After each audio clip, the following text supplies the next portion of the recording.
Peter walks on water.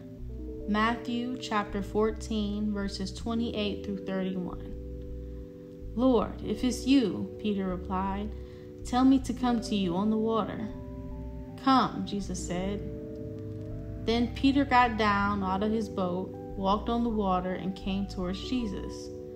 But when he saw the wind, he was afraid, and beginning to sink, cried out, Lord, save me. Immediately, Jesus reached out his hand and caught him. You of little faith, he said, why did you doubt? Go, precious, go, precious, go, precious, hey! The 6 young girls jumped and hooted for their friend, each word bringing bounds of power to the young dancer.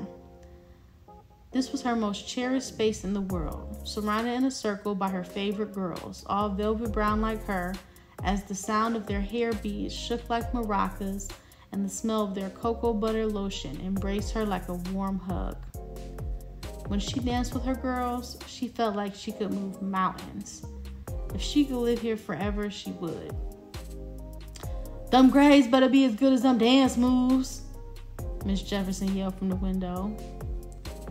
Her mom's booming voice burst their bubble of movement, and Precious tripped over her left foot as she suddenly lost focus and momentum.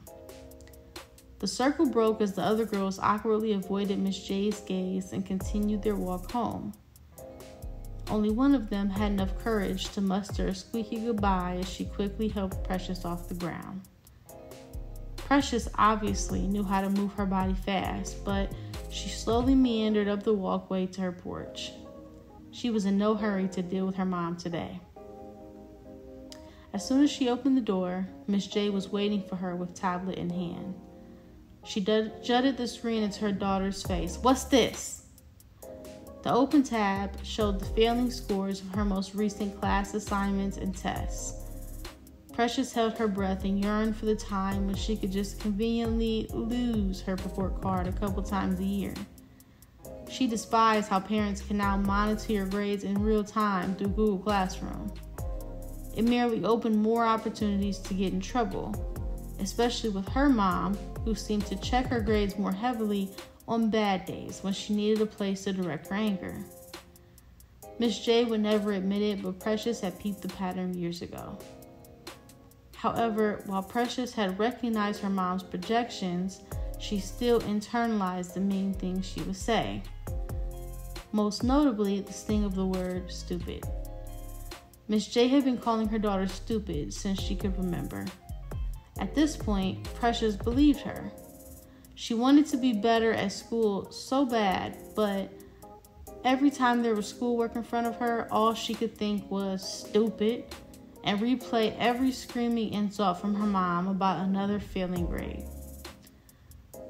What you got to dance for with grades like this?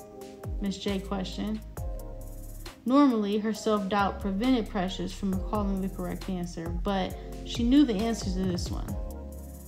Thanks to years of on-beat affirmations from her girls, she completely believed that she could dance well.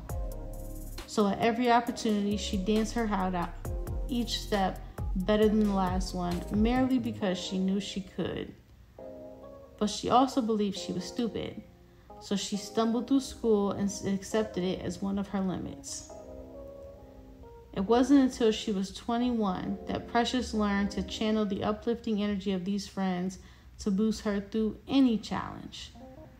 All she had to do was close her eyes and imagine their maraca beads and cocoa butter hugs as they chanted, "Go Precious, go Precious, go Precious, hey!" As soon as she believed it and ignored the internal noise of stupid, she excelled at everything. Her celebration for every new accomplishment was always the same. She would dance.